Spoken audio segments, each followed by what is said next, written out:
تم ارض مقدس یعنی ملک شام میں جسے اللہ نے تمہارے لیے لکھ رکھا ہے داخل ہو چلو، اور دیکھنا مقابلے کے وقت پیٹھ نہ پھیر دینا ورنہ نقصان میں پڑ جاؤ گے۔ وہ کہنے لگے کہ موسیٰ وہاں تو بڑے زبردست لوگ رہتے ہیں، اور جب تک وہ سرزمین سے نکل نہ جائیں ہم وہاں جا نہیں سکتے۔ ہاں اگر وہ وہاں سے نکل جائیں تو ہم جا داخل ہوں گے۔ جو لوگ اللہ سے ڈرتے تھے ان میں سے 2 شخص جن پر اللہ کی عنایت تھی کہنے لگے کہ ان لوگوں پر دروازے کے رستے سے حملہ کر دو، پھر جب تم دروازے میں داخل ہو گئے تو فتح تمہاری ہے، اور اللہ ہی پر بھروسہ رکھو اگر تم واقعی ایمان والے ہو۔ وہ بولے کہ موسیٰ جب تک وہ لوگ وہاں ہیں ہم کبھی وہاں نہیں جانے کے، اگر لڑنا ہی ضرور ہے تو تم اور تمہارا رب دونوں جاؤ اور لڑو،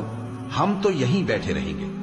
موسیٰ نے اللہ سے التجا کی کہ پروردگار میں اپنے اور اپنے بھائی کے سوا اور کسی پر اختیار نہیں رکھتا، سو تو ہم میں اور ان نافرمان لوگ